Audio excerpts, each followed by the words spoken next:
할렐루야. 우리 서로의 얼굴을 마주하며 축복의 마음을 담아 인사하도록 하겠습니다. 하나님의 평화가 당신과 함께하기를 원합니다. 네, 혹시 지난주일 말씀 제목 기억하시는 분 한번 손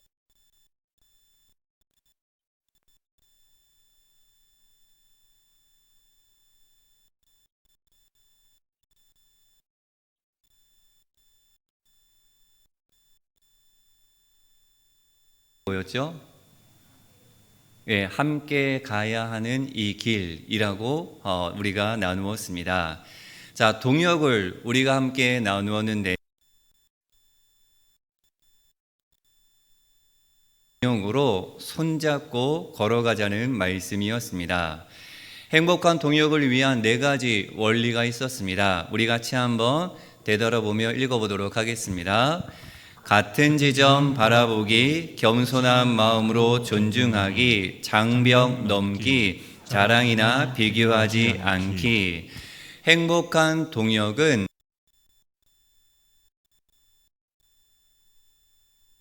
너와 나의 목적이 같아야 할 뿐 아니라 나아가 우리의 목적이 예수님과 맞닿아 있어야 합니다. 이를 다르게 표현하면 바라보는 시선이 누구와 같아야 한다? 예수님과 같아야 한다는 뜻입니다. 그럼 사순절 기간 십자가의 길을 걸어가신 예수님께서는 과연 어떠한 시선으로 그 길을 선택하셨을까? 예수님께서 이 땅에 오셔서 선포하신 말씀과 행하신 모든 일들의 궁극적인 목적이 무엇이었을까? 여러 가지 뜻들이 있지만 2가지로 모을 수가 있습니다. 같이 한번 읽어보도록 하겠습니다. 대속과 하나님 나라. 다시 한번 대속과 하나님 나라. 대속은 무엇이냐면 예수님이 십자가에서 흘리신 보혈로 누구의 죄를? 나의 죄를 깨끗이 씻어 구원해 주신 사건, 그것을 우리는 대속이라고 표현합니다. 이 사건으로 말미암아 죄로 인해 끊어졌던 하나님과의 관계가 회복되었고 하나님과 가깝게 사귀며 살 수 있는 그러한 대속의 은혜입니다. 그리고 오늘 우리가 주목해야 할 주제가 있습니다. 예수님이 이 하나님 나라입니다. 예수님의 모든 가르침을 모아서 요약한다면 하나님 나라 한 단어로 표현할 수가 있습니다. 예수님께서는 하나님 나라의 삶이 무엇인지 가르쳐 주셨고 그 나라를 살게 하려고 말씀을 전하시며 기적을 베푸셨습니다. 예수님께서는 이 하나님 나라를 설명하기 위해 수많은 비유를 사용하셨습니다. 그래서 많은 비유의 도입부가 어떻게 되어져 있느냐? 하나님 나라를 무엇에 비할까? 라는 그러한 질문으로 시작합니다. 그리고 공생애를 여는 첫 설교인 산상수훈과 제자들에게 가르쳐 주신 유일한 주의 기도 역시 그 핵심 주제는 하나님 나라입니다. 예수님께서 가르쳐 주신 말씀은 하나님 나라, 다르게 표현하면 천국이라는 영원한 세계에 대한 기대와 믿음인 동시에 이 땅에서 어떻게 하나님 나라를 일구며 살아가야 하는지를 우리에게 알려주고 있습니다. 앞으로 5주 동안 예수님께서 들려주신 9가지의 비유 이야기를 통해 하나님 나라에 대해 더욱 깊이 나누고자 합니다. 이 여정을 통해 우리 영진교회와 모든 가정 그리고 영진 하늘가족들의 삶의 자리에 하나님의 나라가 온전히 세워지기를 간절히 축복합니다.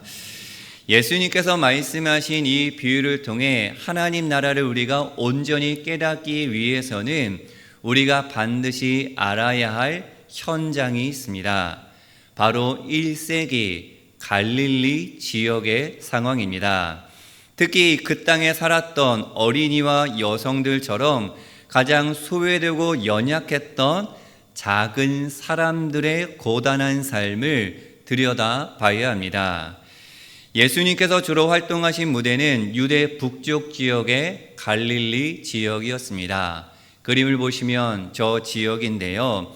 자, 이 지역은 어떠한 지역이냐? 갈릴리는 전통적으로 비옥하고 풍요로운 땅이었습니다. 밀과 무화과, 포도와 올리브와 같은 과실이 넘쳐났고, 이 갈릴리 호수에서 잡은 물고기를 소금에 절여 수출할 수 있을 만큼 경제적 활력이 넘친 지역이 바로 이 갈릴리였습니다. 하지만 이 풍요로움은 정작 그 땅을 일구는 갈릴리 사람들의 것이 아니요, 정치 구조가 만들어낸 가혹한 세금과 그로 인한 빚 때문이었습니다. 당시 유대는 로마 제국의 지역 세력가들에게 자신의 권력을 나누어 주어 다스리게 만들었습니다. 그리고 로마 제국의 허용 아래 예루살렘 성전을 중심으로 한 종교 체계까지 이 갈릴리에서 유지되고 있었습니다. 이로 인해 갈릴리 사람들은 로마에도 세금을 바쳐야 했고, 지방의 권력가들에게 그리고 성전에게까지 세금을 바쳐야 하는 삼중고를 겪고 있었습니다. 풍요로운 땅에 살면서도 감당할 수 없는 세금 때문에 사람들은 빚더미에 올라와 있었습니다. 결국 그 빚을 갚지 못해 애지중지 키워온 자녀와 그리고 사랑하는 아내를 노예로 팔아야 하는 그러한 비극적인 일들이 어디에서 일어났느냐? 저 갈릴리 지역에서 일어났습니다. 그래서인지 예수님의 말씀 속에는 유독 가난에 관한 말씀들, 배고픔과 빚과 그리고 그 빚을 갚지 못해 싸움이 나거나 재판을 하는 이러한 가슴 아픈 모습들이 담겨 있습니다. 굶주림과 빚에 시달린 고달픈 일상, 만성적인 영양 실조와 노동의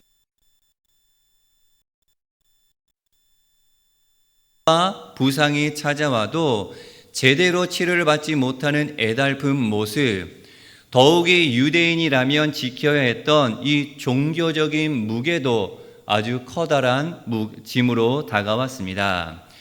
예수님께서는 이러한 고통의 한복판 갈릴리에서 무엇을 선포하셨느냐? 하나님 나라를 비유로 말씀하신 것입니다. 먼저 겨자씨 비유입니다. 공관복음서에 모두 나오는 비유로 하나님 나라는 작은 것에서 시작하여 점점 커져서 부풀어 오르는 성장에 관한 비유로 잘 알려져 있습니다. 이 비유의 소재가 된 겨자씨, 겨자풀로는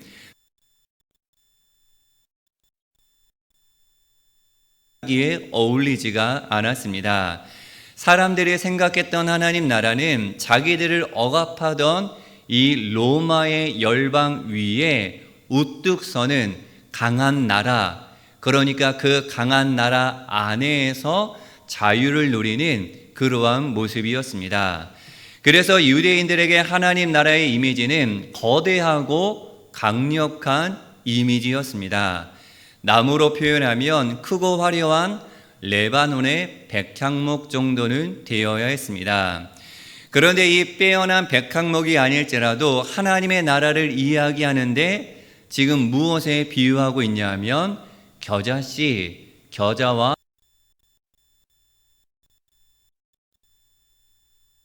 씨도 작고 다 자란다고 해도 백향목에 비하면 너무 볼품없는 이 겨자풀을 가지고 어떻게 하나님 나라를 설명할 수 있을까 생각할 수 있는 상황이었습니다. 솔직히 겨자는 나무가 아니라 일종의 나물이라고 할 수가 있습니다. 번식력이 좋아서 아무 데서나 잘 자라는, 마치 우리가 잘 먹는 들깨처럼 씨도 먹고 잎도 먹을 수 있는 아주 흔한 나물 중에 하나입니다. 예수님께서 보기 좋은 백향목이 아닌 어디서나 흔히 볼 수 있는 겨자 나무를 하나님 나라의 이 예수님의 말씀, 예수님의 비유를 들은 보통의 사람들은 의아해 했을 것입니다. 하지만 당시 사람 취급도 받지 못하고 소외되었던 사람들의 대표적인 여인들은 예수님께서 왜 하나님 나라를 겨자에 비유했는지를 바로 알아차렸을 것입니다. 왜냐하면 이 겨자는 여인들이 매일 부엌에서 반찬으로 만들었던 아주 친숙한 그러한 식재료였기 때문입니다. 사실 겨자는 좋은 나물입니다. 좋은 식물입니다. 열매도 잎도 다 먹을 수 있고 음식의 맛과 향을 돋을 뿐 아니라 약이 없던 그 시대에 훌륭한 약재료로 쓰이기도 했습니다. 특별히 잘 돌보지 않아도 잘 자라서 다른 작물처럼 정성을 들여 기르지 않아도 되었습니다. 또 쑥쑥 자라 자기들끼리 뒤엉키면 제법 그늘을 만들어 주기에 작은 새들이 쉬기 좋게끔 만들어주는 그러한 겨자 풀이었습니다. 사람 취급도 받지 못한 여인들에게 관심을 두었던 예수님께서는 그들이 잘 알고 있는 겨자로 하나님 나라를 비유로 설명해 주신 것입니다. 여인들의 삶을 주의 깊게 바라본 예수님의 시선이 이 보기 좋은 백항목이 아니라 겨자씨를 선택하게 만든 것입니다. 겨자씨 비유는 갈릴리 마을의 사람들, 그것도 사람 취급도 받지 못한 여인과 같은 작은 사람들에게 희망을 가져다 주었습니다. 겨자씨와 같은 사람을 통해 하나님의 나라가 이루어질 수 있다는 당시 그 누구도 상상할 수 없는 파격적인 예수님의 말씀입니다. 그러니까 인정받지 못한 존재입니다.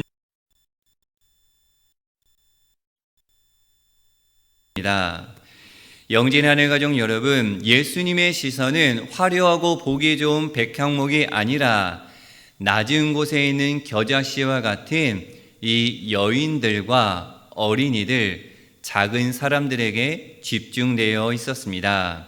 아무도 쳐다보지 않는 이들을 끝까지 포기하지 않고 바라보시는 그 예수님의 사랑의 시선, 이것이 바로 하나님 나라의 본질임을 우리에게 알려주고 있습니다. 나아가 아무것도 아닌 겨자씨와 같은 저와 여러분을 통해 하나님의 뜻을 이루어 가신다는, 하나님 나라를 이루어 가신다는 놀라운 메시지입니다. 바라고 원하기는 우리도 예수님을 닮아 사랑의 시선으로 서로를 바라볼 수 있기를 축복합니다. 지금은 비록 연약하고 작아 보일지라도 우리 안에 있는 하나님의 생명력이 피어나도록 사랑의 시선으로 서로를 바라볼 수 있는 영진 하늘 가족들이 되기를 소망합니다. 우리 한번 실천해 보도록 하겠습니다. 옆 사람을 사랑의 시선으로 한번 바라보시길 바랍니다. 사랑의 시선으로 한번 바라보시면 좋을 것 같습니다.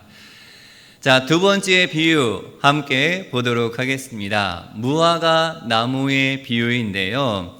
자, 어떤 사람이 자기 포도원에 무화과 나무를 심고 열매를 기다렸지만 몇 년이 지나도록 3년이 지나도록 열매가 없었습니다.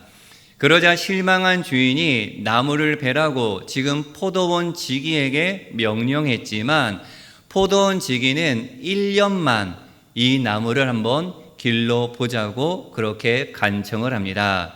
말씀같이 읽어보도록 하겠습니다. 대답하여 이르되 주인이여 금년에도 그대로 두소서. 내가 두루 파고 거름을 주리니 이외에 만일 열매가 열면 좋거니와 그렇지 않으면 찍어 버리소서 하였다 하시니라. 아멘.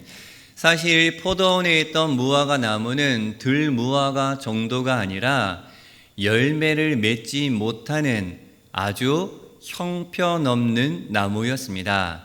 자, 자, 3년이라는 기한이 지났음에도 열매가 없으니 주인의 입장에서는 이것을 베어 버리는 것이 당연하다고, 그리고 그렇게 하는 것이 합리적인 결정이었습니다. 하지만 포도원 지기가 무엇이라고 이야기하느냐? 죽이지 말고 살려서 더 지켜보자고 간청을 합니다. 자, 포도원 지기의 간청 이후 이 나무가 어떻게 되었는지 우리는 알 수가 없습니다. 성경에 기록되어 있지 않기 때문입니다. 포도원 지기의 정성으로 열매를 맺었는지 열매를 맺지 못해 주인이 베어 버렸는지 우리는 알 수가 없습니다. 중요한 것은 무엇이냐면 이 나무가 어떻게 되었느냐가 중요한 것이 아니라 포도원 지기의 태도가 중요함을 우리에게 알려주고 있습니다. 다르게 표현하면 이 나무를 바라보는 포도원 지기의 시선을 우리가 가져야 한다는 것이죠. 열매를 맺지 못하는 나무를 베어 버려야 한다는 누구나 생각할 수 있는 당연한 논리를 이 포도원 지기가 깨버리고 있는 것입니다. 그러니까 모든 사람들이 당연한 근거와 논리를 가지고 그 사람을 죽이려고 할 때 살려야 한다는 포도원 지기의 사랑의 시선입니다. 자, 이 비유를 들은 갈릴리 사람들의 마음은 어떠했을까? 당시 그들은 자신들의 처지가 이 열매 없는 무화과 나무와 닮아 있을 것이라고 그렇게 느꼈을 것입니다. 로마의 압제와 삼중의 가혹한 빚더미 속에서 죽지 못해 사는 인생, 날마다 열심히 일을 하는데 나에게 남는 것은 없고 빚만 늘어가는 그러한 세상이었습니다. 스스로에게 어떠한 희망과 어떠한 소망과 어떠한 기대도 할 수 없었고 서로를 열매 맺지 못하는 너희들도 죽어가는 나무구나, 그렇게 취급하는 죽음의 시선으로 바라보며 어찌어찌 살아오는 그들의 삶이었습니다. 이런 갈릴리 사람들에게 필요했던 것은 무엇이냐면 포도원 지기의 따뜻한 사랑의 시선이 필요했던 것입니다. 그들은 태어나서 단 한 번도 느끼지 못한 이 사랑의 시선으로 인해 다시 한번 용기를 낼 수 있었을 것입니다. 열매를 맺든 못 맺든 한 번쯤 힘을 내오는 곳이 어디라고 이야기하느냐? 그곳이 바로 하나님 나라임을 가르쳐 주시는 무화과 나무의 비유입니다. 영진 한해가족 여러분, 우리는 늘 어떠한 결과로 사람들을 판단하고 모든 것을 판단받는 그러한 세상 속에 살고 있습니다. 열매가 없다면 베어버리는 쓸모없는 존재로 취급하는 그러한 삭막한 시대 가운데 살고 있습니다. 다그치는 시선과 음성이 가득한 현실 속에 우리도 어찌어찌 하루하루 살아가고 있는 것 같습니다. 이러한 때에 필요한 것이 무엇이냐? 이 포도원 지기처럼 사랑과 자비의 시선으로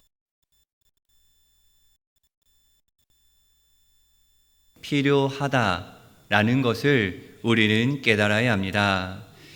바라고 원하기는 먼저 사랑과 자비의 시선으로 내 자신을 바라보고 서로를 바라볼 수 있는 우리 모두가 되기를 축복합니다.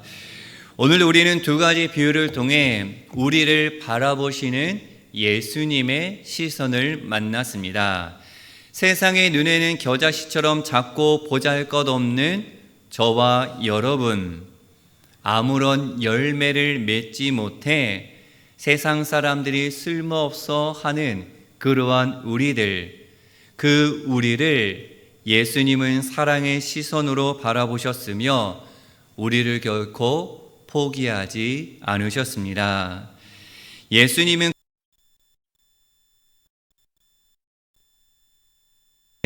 새로운 희망을 열어주셨습니다. 이제 우리 차례입니다.